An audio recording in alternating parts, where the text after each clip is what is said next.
একজন পুরুষের আয় ও সম্পদের উপর সবচেয়ে বেশি হক কার থাকে? আসুন জেনে নেই। এক হুজুরের কাছে এক ব্যক্তি গেল এবং একটি প্রশ্ন করল।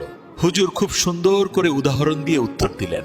হুজুর বললেন, যদি একটা পুরুষের কাছে তার পরিবারের কাউকে খাওয়ানোর মতো মাত্র এক বেলার খাবার থাকে, আর সেই সময় তার ঘরে তার মাও ক্ষুধার্ত, তার বাবাও ক্ষুধার্ত, তার বোনও ক্ষুধার্ত, তার ভাইও ক্ষুধার্ত, তার মেয়েও ক্ষুধার্ত, তার ছেলে ক্ষুধার্ত এবং তার স্ত্রীও ক্ষুধার্ত, তখন ওই এক বেলার খাবারটা শুধুমাত্র তার স্ত্রীকে দেওয়া তার জন্য ওয়াজিব হবে, কারণ ওই খাবারের ওপর বাকি সবার চেয়ে স্ত্রীর হক বেশি। অর্থাৎ স্ত্রীর উপর খরচ করা স্বামীর জন্য সদকাও, ইবাদতও, আবার দায়িত্ব।